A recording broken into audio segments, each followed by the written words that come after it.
Good morning. Welcome to This Week in Real Estate on March 12th. Don't forget to change your clocks. We lose an hour of sleep this Sunday. I know we voted on it in California to not be switching back and forth, but that doesn't look like it's going to change anytime soon. So remember to change your clocks to move forward on Saturday night. So when you wake up on Sunday, you've lost an hour of sleep. I want to talk to you about the current marketplace and the reason why the marketplace today is not like it was in 2007. Um, there's a lot of talk when I speak with my clients and my friends, and they ask me about the market. And there's a lot of concern about a bubble and a crash similar to what happened to cause the last recession. And let me just tell you that I'm going to show you 6 ways in this email that this is not the same. The first is the mortgage standards. Mortgage lending, if you've bought a house recently, you understand where it is significantly harder to get a mortgage. The pendulum swung one way to make it super easy, where they had stated income loans with no documentation. And now you need to provide every last detail of your finances. So there is very little mortgage risk when it comes to default. The second reason why we have is that the fear of prices are soaring. Yes, prices are at all-time highs. However, this is not the case of price appreciation in a short period of time that we saw pre-crash. Our price increases are averaging about 5% for the last 4 years, and the average pre-crash was in double digits. So we are not seeing that same level of inflationary increases in housing prices. So yes, housing prices are up. However, it is not in a situation where we have created a bubble that people keep talking about. The other thing that we talk about is inventory and surplus. In 2007, we were dealing with 7, almost 8 months of inventory. Today, we have 2 months of inventory, and there is just so little inventory in the marketplace that the demand is still outpacing supply. And again, that would lead to price appreciation, not a crash. When we look at what was happening with new construction to alleviate that inventory problem, in the years leading up to the crash in 2007, they were having record high number of units being brought to the marketplace by new construction.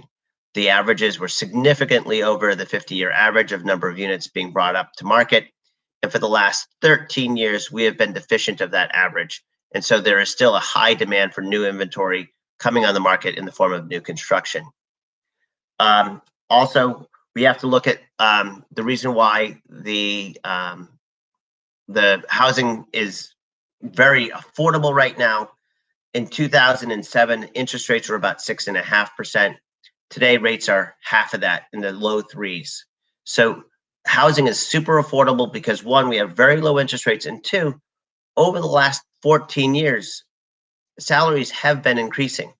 Are we double what we were in 2007? Obviously not. But we are 30% above where we were in 2007 for salaries, and which is a similar place of where we are in housing prices nationwide. We're actually a little bit below that, about 17% over the highest median price that we hit in 2007. And so the affordability is really strong right now for buying a house, and the average person buying a median house across the country. Again, super strong numbers to show affordability is not going to cause a crash. And then lastly, in the pre-crash, people were using their houses like a piggy bank. There were so many people taking out equity lines of credit and cash out refinances that we were seeing a massive amounts of equity being drained from homes. Right now, we are in the highest equity rich point ever in the United States, where an equity rich house is where somebody owns at least 50% or more of the house, so that their loan is less than half of the value of the home. This is uncharted territory. Again, this is the first time that we are at this high level of homes, both in California and across the nation. So if you're for a crash, I don't see it happening. Neither do a ton of experts. So this is a really good time still to be buying.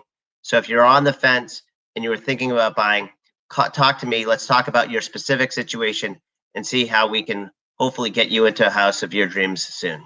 Thank you very much. Have a wonderful weekend. And again, don't forget to change your clocks.